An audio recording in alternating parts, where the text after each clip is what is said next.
In this video, we'll look at the link function of the tetrachords, which is controlled by this link button here. The link feature is inspired by some of the ways musicians work when they play together. So the default setting is track 1, and that's kind of analogous to a situation where a group of musicians might get together and agree on what song they're playing and what the chords are in the song, and they all change chords at the same time, and they pick notes that sound good, that pretty much come from the chords that they're playing. And that's the track 1 setting. And what that means technically on the tetrachords is that every track, so the tracks are kind of the players in this analogy, every track will play exactly the same scale and exactly the same pattern as track 1. So they end up all playing together by default. So I might just, I'll take a little bit of time and set up an example here. So if we just, I might use a piano sound I've got set up on I2C here, and I'll just do a series of patterns. So might start with that, and we'll go over, and the patterns can change keys or do whatever. I'll do something that changes keys a little bit to, nothing too fancy, but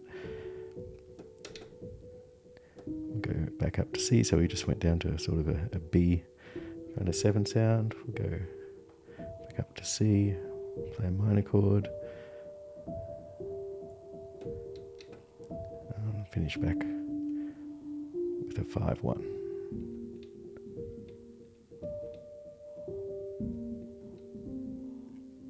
Yeah, that sounds okay. So I've set up that progression in track 1, and what'll happen is if we go to track 2, I might set it to the same piano sound. If we go to track 2,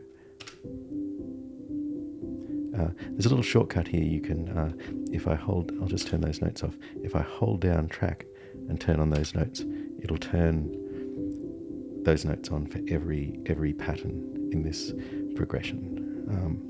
So let's actually put that up an octave as well.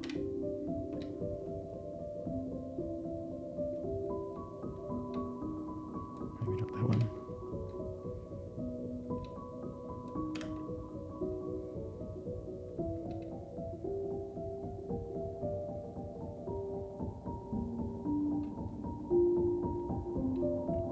Yeah, so that sounds okay. And what's happened there is every pattern here on track 2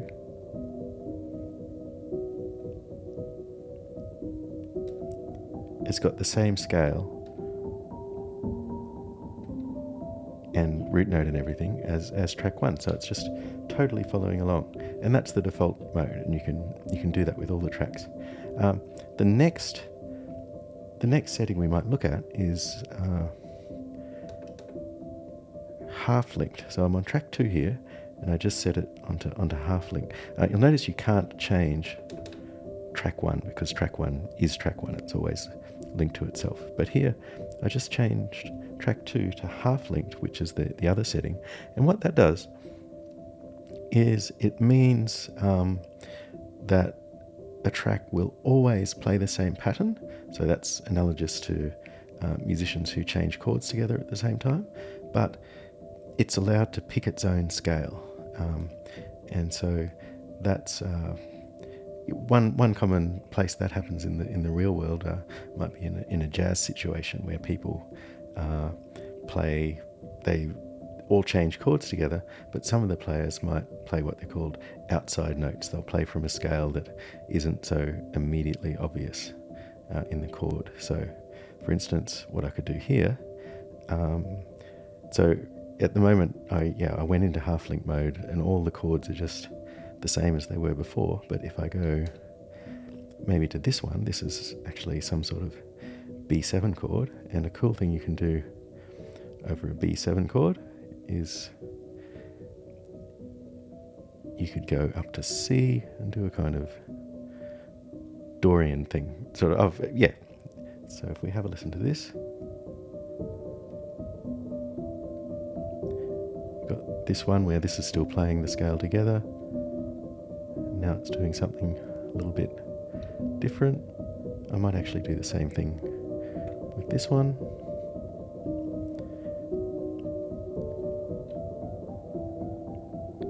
And then we go here and it's back together. And what I might do the exact same idea in this last one. This is sort of like a G7 or something, so I might go to A flat and make it sort of Dorian as well. There we go. So here we have these sounds together.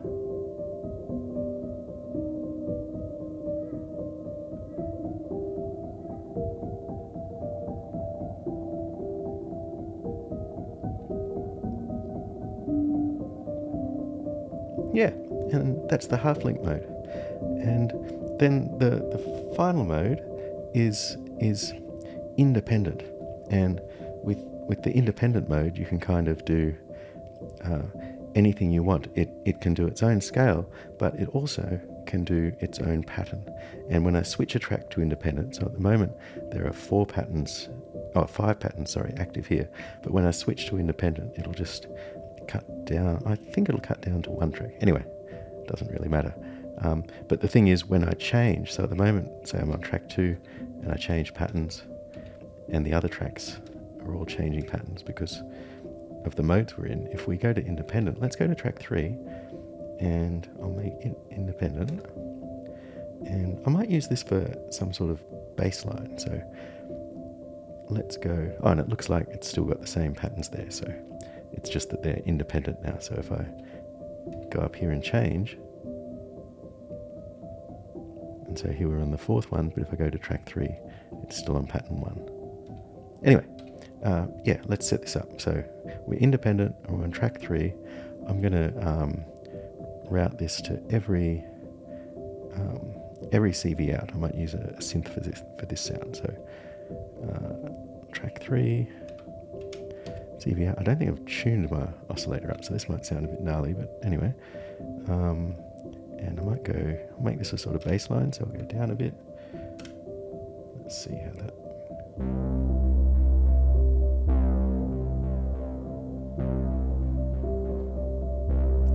Yeah, cool. So that's sort of, that'll do.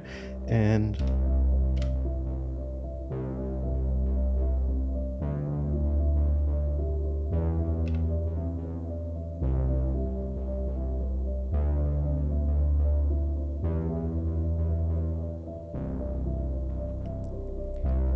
yeah, cool.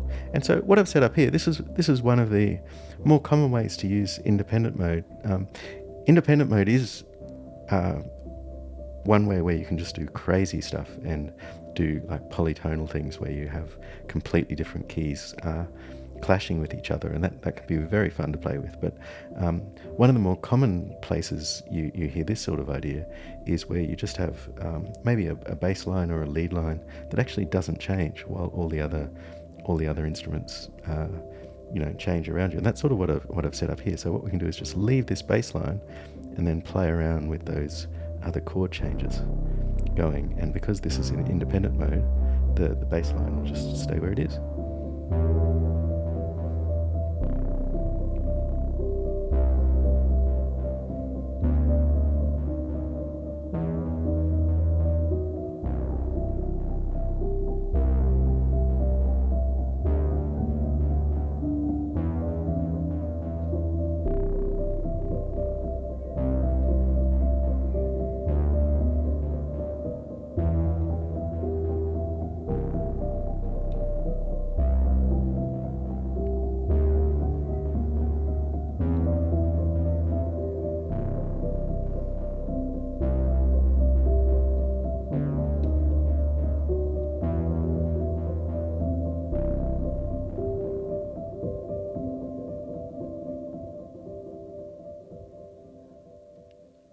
Yeah, and that's how the link feature works on the tetrachords.